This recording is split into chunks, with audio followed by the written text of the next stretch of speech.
ಹನೂರು ತಾಲೂಕಿನ ಕೌಳಿಹಳ್ಳ ಡ್ಯಾಂನಲ್ಲಿ ನೀರು ತುಂಬಿ ತುಳುಕುತ್ತಿದ್ರೂ ಪಕ್ಕದಲ್ಲೇ ಇರುವ ಗಿರಿಜನ ಹಾಡಿಗಳ ಜನರಿಗೆ ಮಾತ್ರ ಕಳೆದ 15 ದಿನಗಳಿಂದ ಕುಡಿಯುವ ನೀರಿಗಾಗಿ ಪರದಾಡುವ ಸ್ಥಿತಿ ಎದುರಾಗಿದೆ.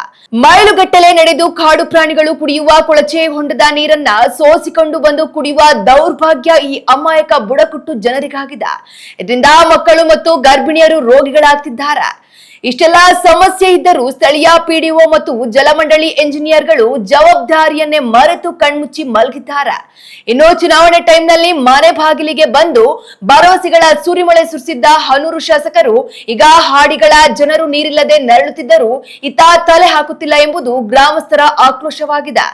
ಜನರ ಜೀವದ ಜೊತೆ ಚೆಲ್ಲಾಟವಾಡುತ್ತಿರುವ ಇಂತಹ ಬೇಜವಾಬ್ದಾರಿ ಅಧಿಕಾರಿಗಳು ಮತ್ತು ಶಾಸಕರ ವಿರುದ್ಧ ಕೂಡಲೇ ಕ್ರಮ ಕೈಗೊಳ್ಳದಿದ್ದರೆ ಮುಂದಿನ ದಿನಗಳಲ್ಲಿ ತೀವ್ರ ಪ್ರತಿಭಟನೆ ಎದುರಿಸಬೇಕಾಗುತ್ತದೆ ಎಂದು ಗಿರಿಜನರು ಎಚ್ಚರಿಸಿದ್ದಾರೆ.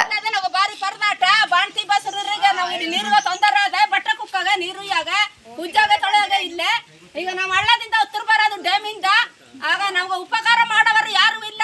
ಪಂಚಾಯತಿಯವರು ಏನಾಗೋಗಿದ್ದಾರೆ ಅವ್ರಿಗೆ ತೋರಿಸಿದ್ದಾರೆ, ಬರೋದು ಇಲ್ಲಿ ಫಿಲ್ಟರ್ ಅದು ಕರೆಂಟು ಇಲ್ಲ ಒಂದು ವಾರದಿಂದ. ಹಾಗಾದಲ್ಲ ನಮ್ಮ ಪರಿಸ್ಥಿತಿ ಏನಾಗಕ್ಕೂ. ಓಟಿಗಾದ್ರೆ ಬೇಗನೆ ಬಂದವನೆಲ್ಲ ಈಗ ಬಂದು ನಿಮ್ಗೆ ಉಪಕಾರ ಮಾಡೋದಿಲ್ಲ.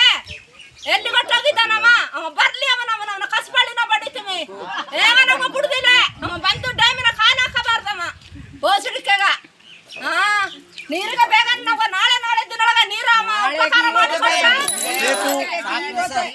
ನಾಳೆಯಿಂದ ನೀರು ನಮ್ಗೆ ಬಂತು. ಹಾಗಾದ್ರೆ ಬಂದು ಕಾಲ ಹಾಕಲಿ, ಇಲ್ಲೆಂದರೆ ನಮ್ಮ ಊರಿಗೆ ಏವನು ಅಧಿಕಾರಿ ಅವನೇ ಬರಬಾರ್ದು. ಜೋರ್ವೇಲು ನೆಲ್ಲಿ ಪ್ರತಿಯೊಂದ್ರೆ ನಾವು ನೀರು ಬರಕು. ನೀರಿಲ್ಲ ನಾವು ಬಾರಿ ಪಡದಾಟ ಆಗಿದೆ. ಈಗ ಬೇಗ ಬರಕ 5 ದಿನದಿಂದ ನೀರಿಲ್ಲದೆ ನಮ್ಮ ಊರಲ್ಲಿ ಬಹಳ ಪರದಾಟ ಇರ್ತದೆ. ಮತ್ತು ಆನೆ ಬಂದು 6 ಗಂಟೆಗೆ ಬಂದು ತೋಟದಲ್ಲಿ ಟಾಕಿರ್ತವೆ. ಅದರಲ್ಲಿ ಹೆಂಗಸರ ಕಷ್ಟ ಭಾಳ. ಅದೊಂದು ನೀರಿಲ್ಲದಿರೋ ಕಾರಣ ಅವರ ಪರಿಸ್ಥಿತಿ ಭಂಗವಾಗಿ ಹುಟ್ಟಿದೆ. ಈ ಪಂಚಾಯತಿಗೆ ಹೇಳ್ದೋ, ಪಂಚಾಯತಿಗೂ ಬಂದು ಬರೋದಿಲ್ಲ, ಪಿರಿಟ್ ಹೊಡೆದು ಹೋಯ್ತಾ ಇರೋದು. 5 ದಿನದಿಂದ ತಿರುಗಿ ನೋಡೋರಿಲ್ಲ, ಒಂದಿಲ್ಲ.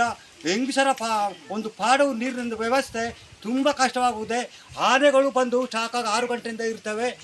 ಯಾವ ಆಫೀಸಿಗೆ ಹೇಳಲಿ, ಯಾವ ಇವರಿಗೆ ಹೇಳಲಿ, ಯಾರು ಬಂದು ಇಲ್ಲಿ ತಿರುಗಿ ನೋಡೋವರೇ ಇಲ್ಲವಲ್ಲ. ನಾವು ಜನರ ಪರಿಸ್ಥಿತಿ ಏನು ಮಾಡಬೇಕಂತ ತಿಳ್ಕೊಂಡಿದ್ದಾರೆ.